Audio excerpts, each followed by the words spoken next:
Good morning to some of you. Welcome to the Mashreq Sustainability Dialogues.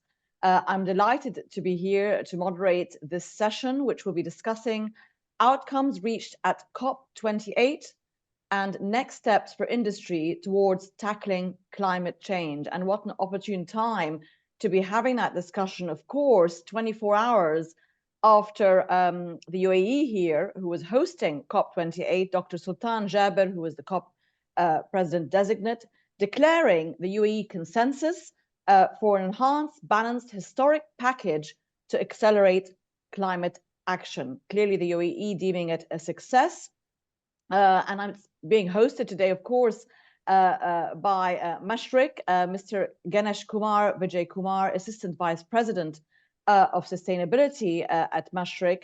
And we're also delighted today to be joined by Sara Akbar, Chairperson and CEO of OilServe Kuwait and Non-Executive Director of Petrofac, Narendra Taneja, India's leading energy experts, and Bill Spindle, Senior Global Correspondent at Cipher News. So delighted to have you all today joining us for the Mashreq webinar and looking forward to hearing your thoughts. First, I'm going to go to our host, Ganesh Kumar, to open the session for us.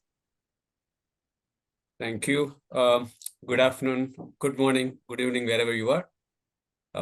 As your host from Mashreq Bank, I'm truly honored to welcome you all to this important discussion just after 24 hours, as you mentioned, on the outcomes of COP28.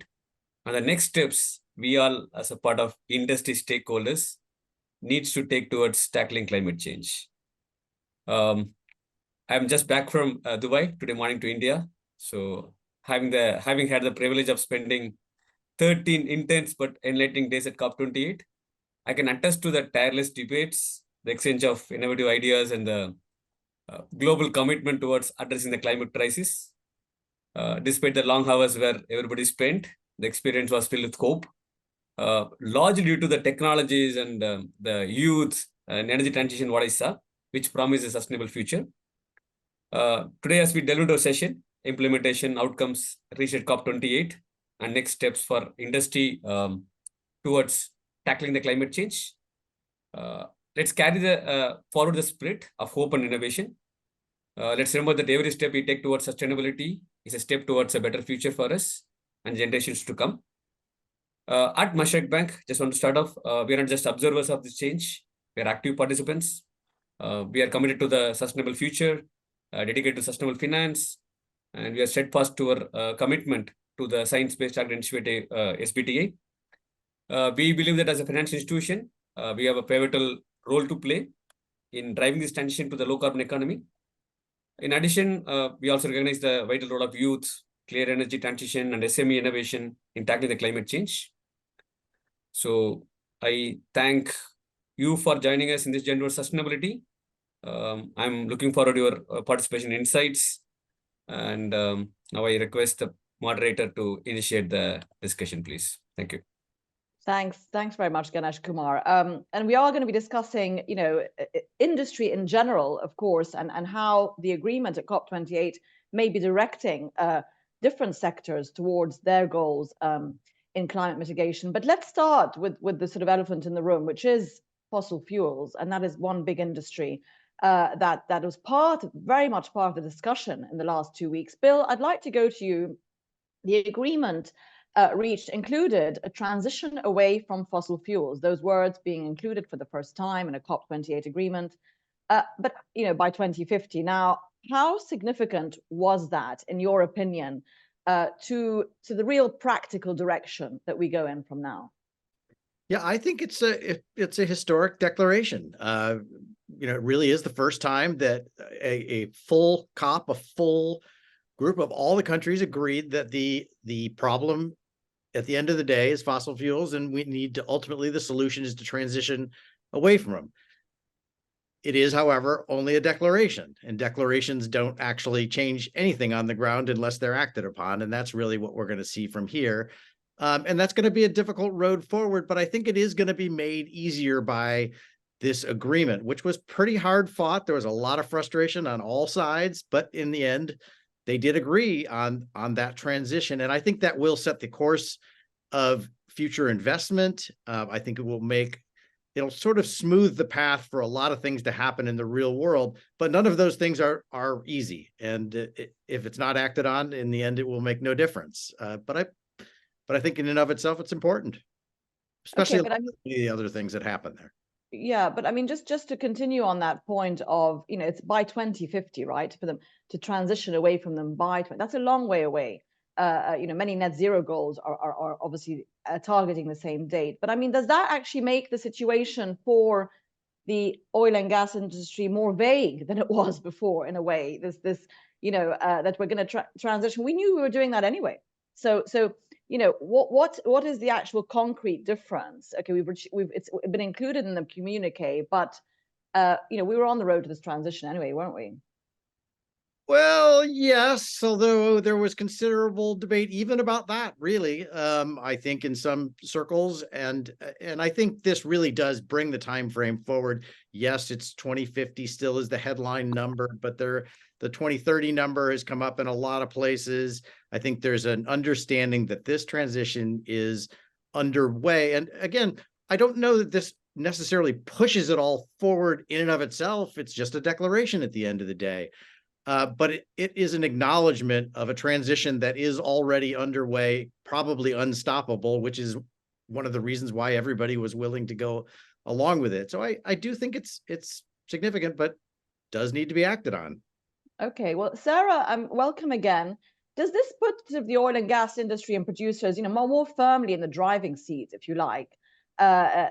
More than before, and they did, declare at the beginning of the COP meeting the commitment to net zero methane emissions by 2030. So, where does that position the industry itself? Do you think this is a positive outcome for producers? And will we see practical steps? Do you think more than we're seeing already? Thank you, Diana. Look, the question is, was this a win-win situation for all? I believe so. I believe that this conference, for the first time, listened carefully to the requests from the oil and gas industry and from all the nations that did not have the privilege of being emitters of big quantity of CO2 to the atmosphere. So this is the first time that, and even in the declaration, you see the words just and equitable kind of statement. So the statements here actually brought some reality to the transition plans we had before. So this was the first COP that actually considered these elements. Now, as an industry, we really did not at any point in time deny that we know it's really not right to burn fuel into the transportation. And we believe oil and gas is far more valuable to create products to the world than burning it as fuel. So there is no question in mind of people in the industry. So what does this actually mean is we as an industry are not going to stop providing these products to the market. And when you talk about this transition in 2050, it is really challenging. Even with all the commitments that were made at COP, I believe it will be very challenging for this world to progress in the same manner, same pace that we are seeing now without burning fuel oil and burning all types of products that we produce. So yes, it is transition. I think there is more realism put into the plans now than any time before. And there is no animosity towards the oil and gas industry that we see in the past, like 5 years ago. They didn't want even to listen to us. We were never invited to these meetings. Now, there is some wisdom that came to the table, which says, look, guys, we really need you, but we need to work together in order to decarbonize, in order to remove the emissions, in order to find positive solutions for all, a win-win solution for all. And nobody, and I repeat this all the time, nobody on this whole planet is more equipped and capable of decarbonizing and cleaning than the oil industry. We have the capacity, we have the knowledge, we have the expertise, and we've been doing the huge project. The biggest projects on the planet are actually managed and created by the oil and gas. So we will have to direct some of that energy towards hydrogen, towards carbon sequestering, towards emission control, because we have the capability and the knowledge and the science. So the best people to solve the problem are the industry. And this is why I'm saying this has been the first time that they've been listened to, and it's a true win-win situation that we are at this point in time. Okay, thanks, Sara. Narendra, welcome again. Let's talk a bit about your perspective. First of all, what's your main takeaway from the agreement? Clearly, it's kind of positive for India. There was even weaker language on coal than usual. Is that a good thing for India? Is it not? What's your main takeaway, winners and losers? Well, good question. First of all, I would like to really compliment the United Arab Emirates for being such a wonderful host. Brilliant, very graceful, very dignified, very accommodating. I think without that, probably the COP28 would not have been a success, and we would not probably be discussing this here.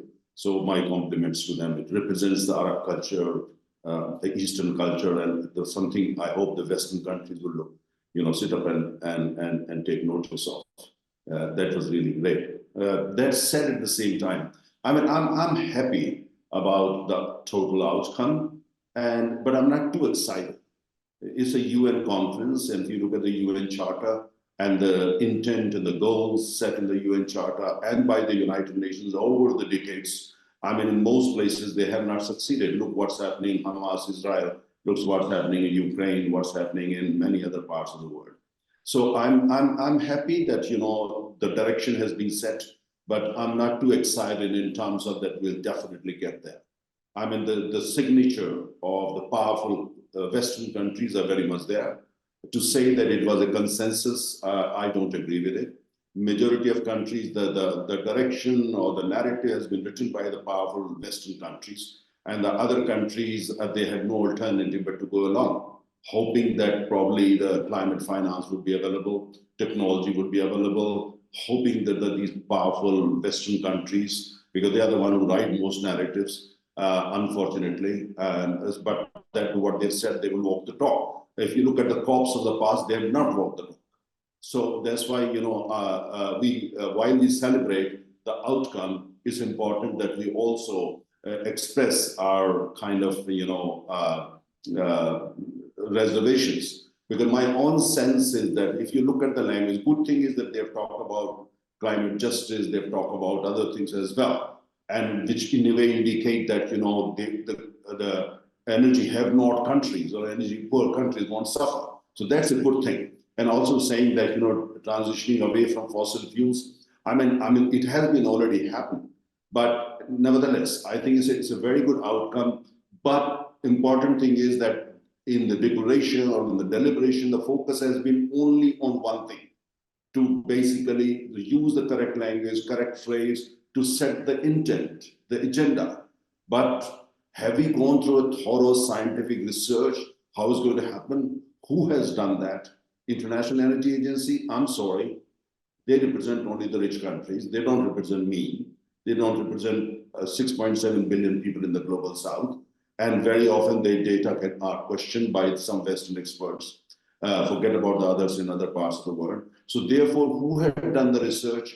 How is going to happen? Where are the milestones? Where, for instance, were the companies which produce a bulk of the traditional energy? And by the way, 82% of energy still comes from traditional sources like oil, gas, coal, etc., etc. So my sense is, unless we see major breakthrough in terms of nuclear fusion, and also we see the massive commercial viability of, like hydrogen, I have my serious doubt we will get there by 2050. Very serious doubt, unless I say. But at the same time, when you look at the number of companies in the traditional energy, whether you are in coal sector, oil sector, gas sector, kind of money they need to invest in exploration production in order to meet the requirement of, emerging economies in particular, but for everybody. I mean, I'm just expressing my not doubts by my serious reservation. My only concern is intent is very good. The goal set is wonderful, and I compliment for them. But where is the roadmap? Where are the milestones? Who has done the research? That has not happened. So that's why I'm keeping my fingers crossed and wishing them well. Okay, well, thank you, Narendra. Part of that roadmap, Bill, back to you, is of course money, isn't it? Finance. All of this requires a lot of money to achieve the commitment. You know, part of the agreement, again, this week was doubling energy efficiency, tripling renewables, all these very great aspirational targets that, if they happen, will help us to resolve climate change. We saw, you know, more than $80 billion of pledges towards different funds, the Loss and Damage Fund announced at the beginning of the meeting. But it is about that practical. How can this, if this money is pledged, when and how will it get to the economies and developing countries that need it, right? And of course, Bill, just to ask you, the cost of capital has also changed, hasn't it, in the last year or two? What are you sort of sensing or hearing on whether that's going to, it's already impacting certain renewables projects in certain parts of the world. Is that, do you think, going to be a concern going forward, given that, you know, we really are focusing now on where's the money? Yeah, absolutely.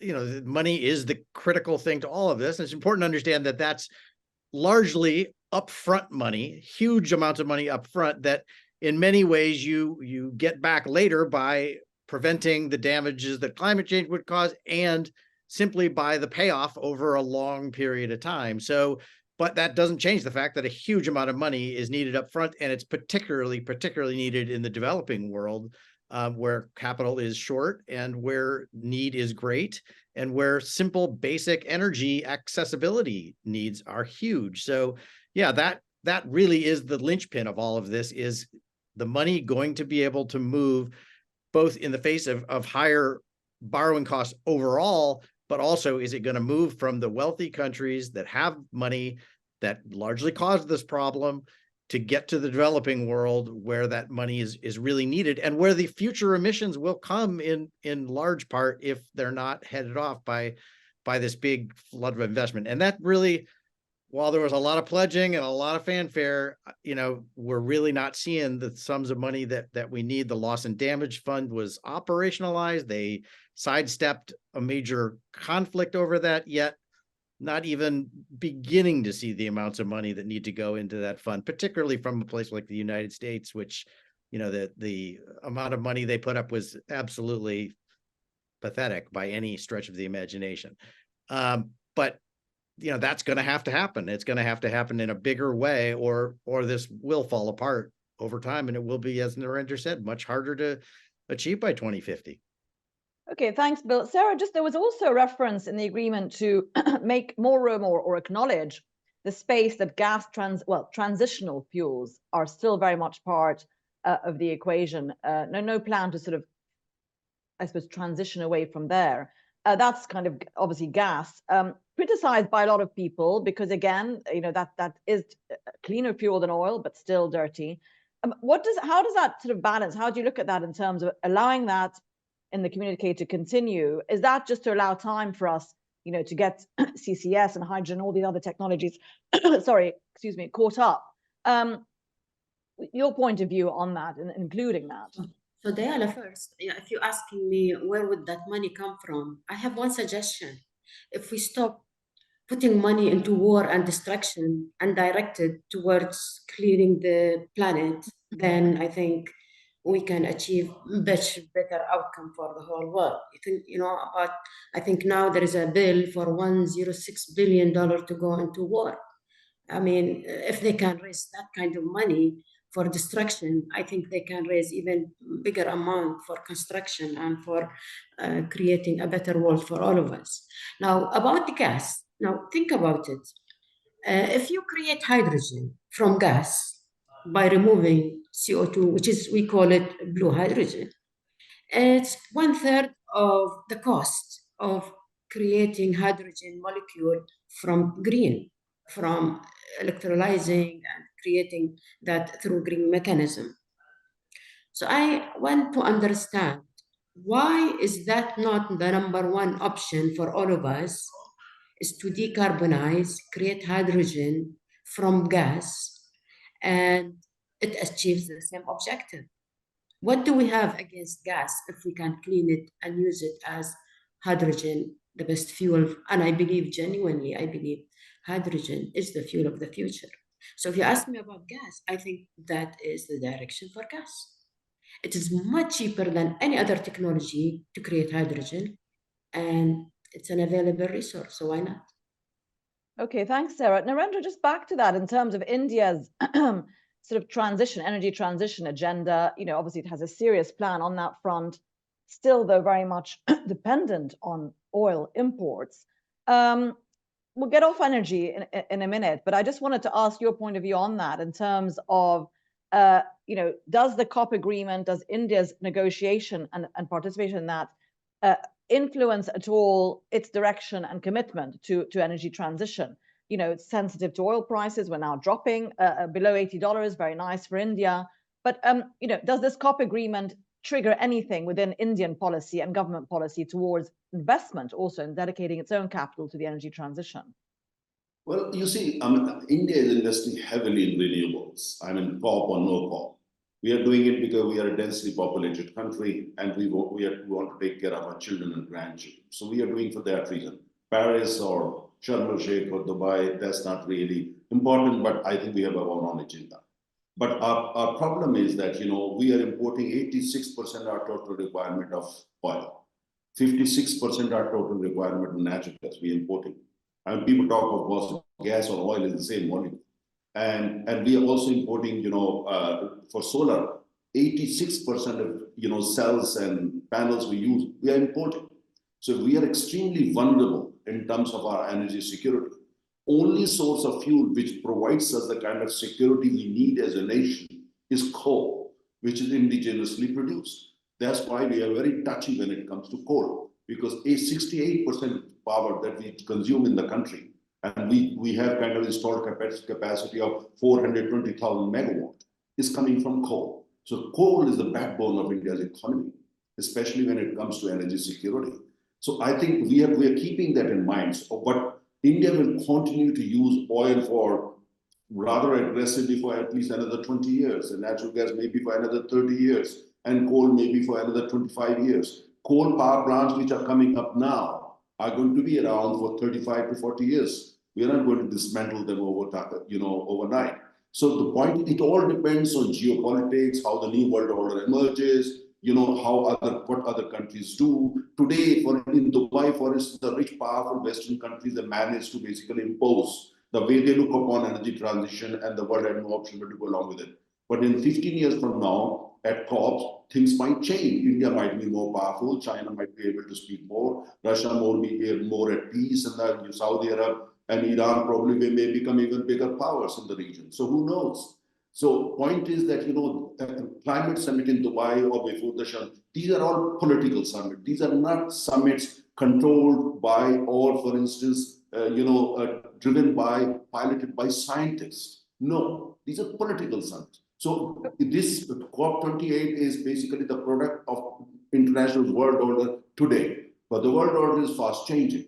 So India will respond accordingly. Let's say today that we see that if the world goes like this, fine, we will try to manage it. But for us, the top priority is our economic growth. Top priority is eradication of poverty. Top priority is to help other developing countries of the global south in eradication of poverty and development.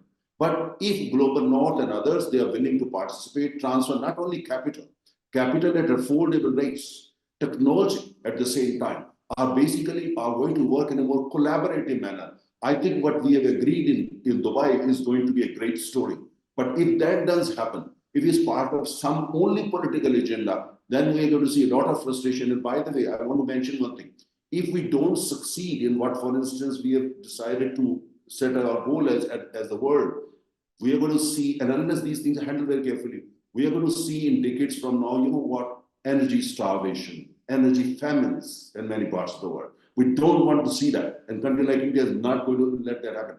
But just to conclude, unless we make sure that energy and climate are two sides of the same coin, and we don't decouple energy from climate, we will make progress. If the efforts are to decouple energy from climate or climate from energy, we will reach to the wrong conclusion and will be writing a very, very wrong narrative.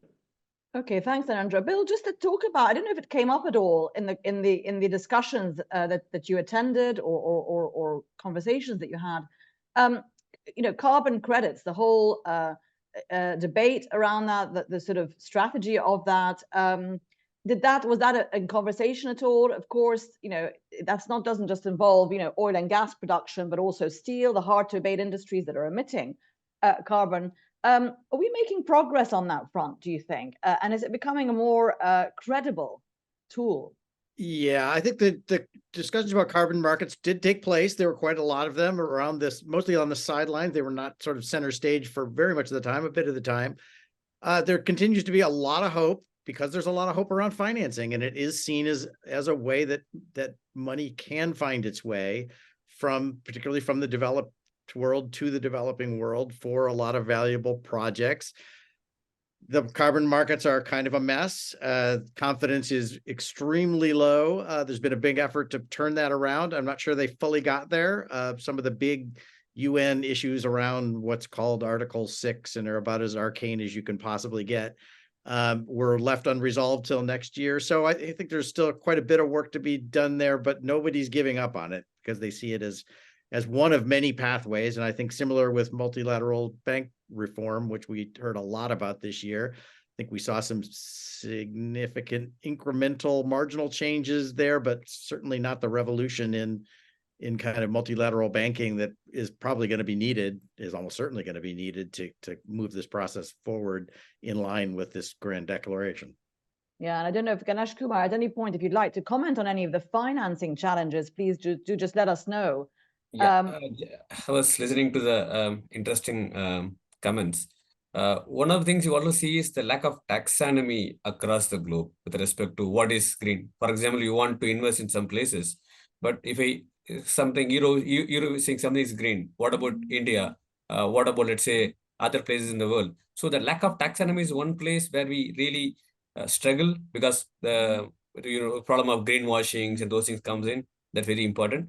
Number two is also the kind of a public-private partnerships, because from a financial perspective, see the bankability of the project also, right? We have to answer to our stakeholders, shareholders, etc. So what about the kind of a partnership between governments and policies and frameworks which supports and make sure that all the stakeholders put the money at the right place so that it helps in the other system. So one is that taxonomy, and number two is the kind of policy frameworks to support institutions, to support private corporations, and even carbon market. For example, carbon capture storage is one of the major termed in the paper. But how is the investment coming in? What is the how is going to climate? Which base of it? So this is where there's a lack of information, which is a challenge currently we are seeing.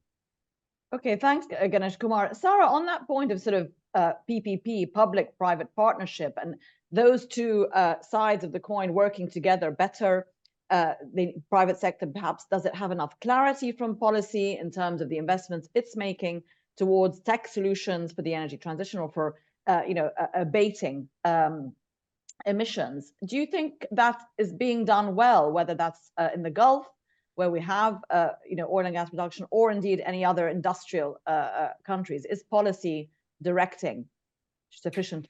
So in the past 5 years, the only policy that was directing anything was a policy by the banks and Western banks, driven by shareholder forces and the environmentalists and so on, not to fund oil and gas. So it was very tough for oil and gas companies to access funds.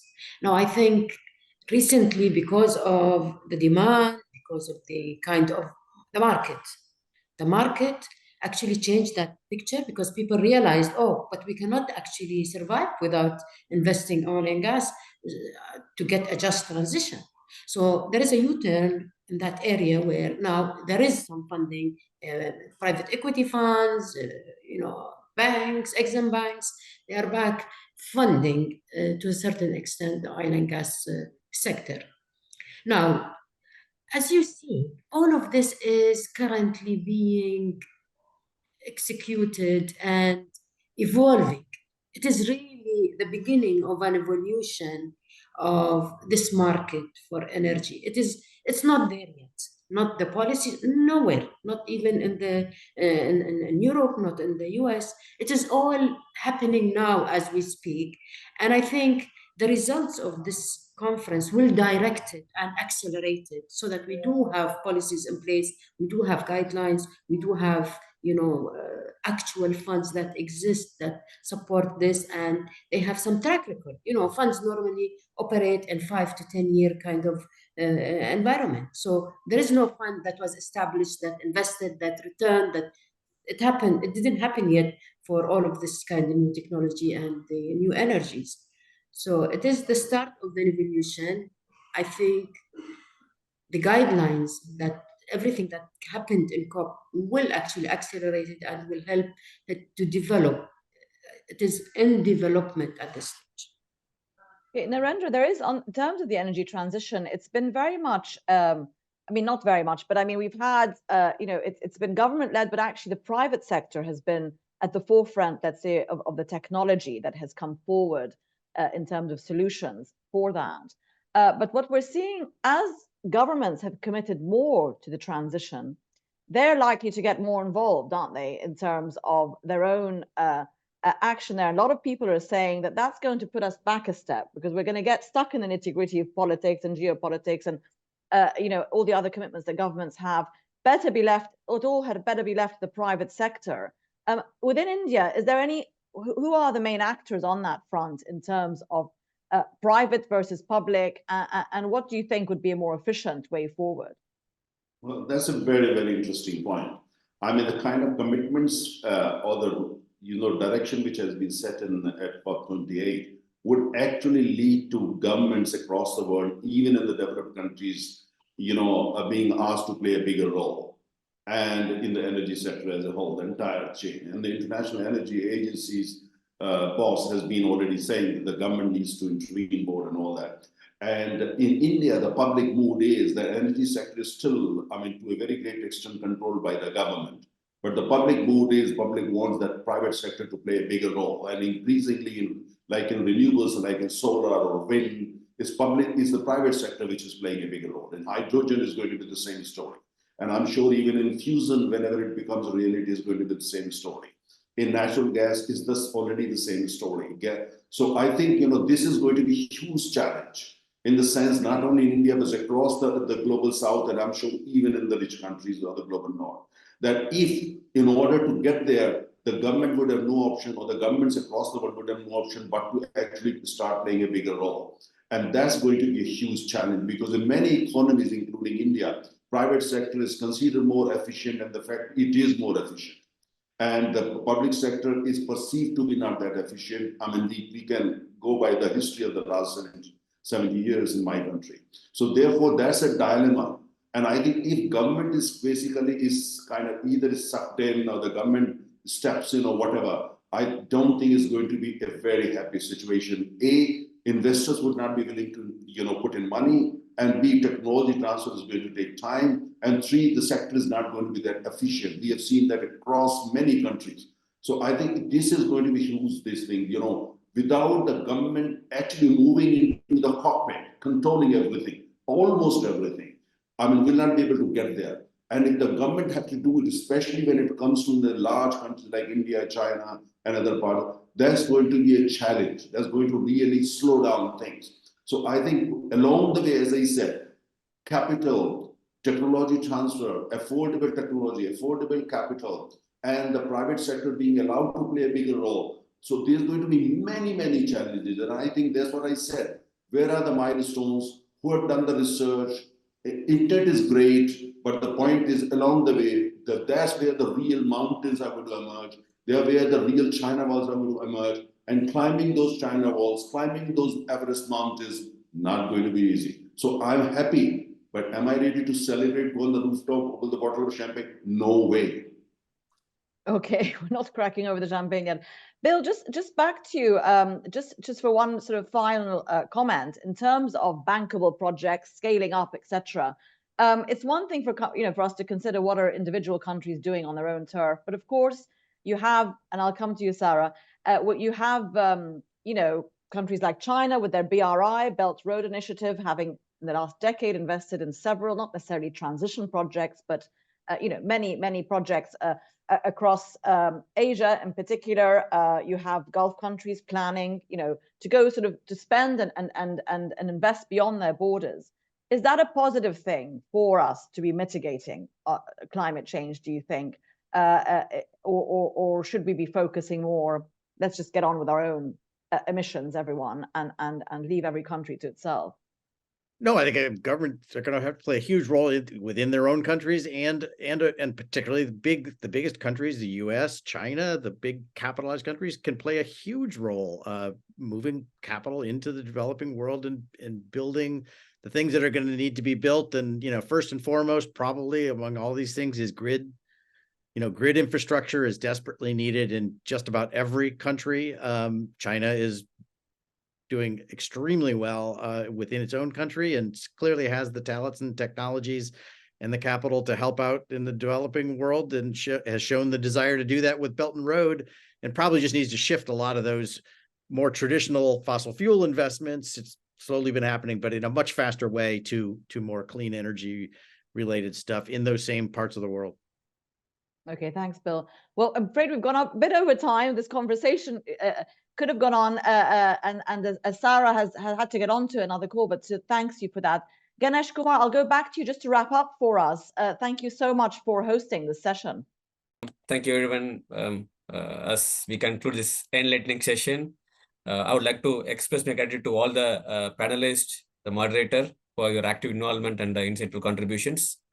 As all of us agree, the discussion deliberations of COP28 have set a new benchmark, collective commitment towards addressing climate change with new initiatives. But the outcomes reached at COP are not just milestones, but I believe it's a stepping stone for our future. The industry's role is pivotal. So as Mashreq, we believe that as we move forward, it is critical that we translate our commitments into actions. The next steps, as all the panelists mentioned, is to be guided by the innovation, collaboration, and sense of urgency between government and public with a true public-private partnership. But let's not forget that this is fight against climate is not a choice, but a necessity. We should not also think it's a burden, but it's an opportunity to create a sustainable and resilient world for our future generations. So in closing, I urge each one of us, all the stakeholders who are listening to us, to carry forward the spirit of COP28 and continue to strive for a greener and healthier planet. We are happy to work together, because together we can make a difference. Thank you so much for the insightful contributions. Thank you so much. Looking forward. Thank you, Ganesh Kumar. You just made that point that, of course, it's not just all an obligation, but there is money to be made in these solutions as well, of course, which is a point that's always being impressed. Thank you so much for Mashreq to host this webinar. Thank you to Bill Spindle, Sara, Akbar, and Narendra Taneja. Thank you so much, everyone, for joining us.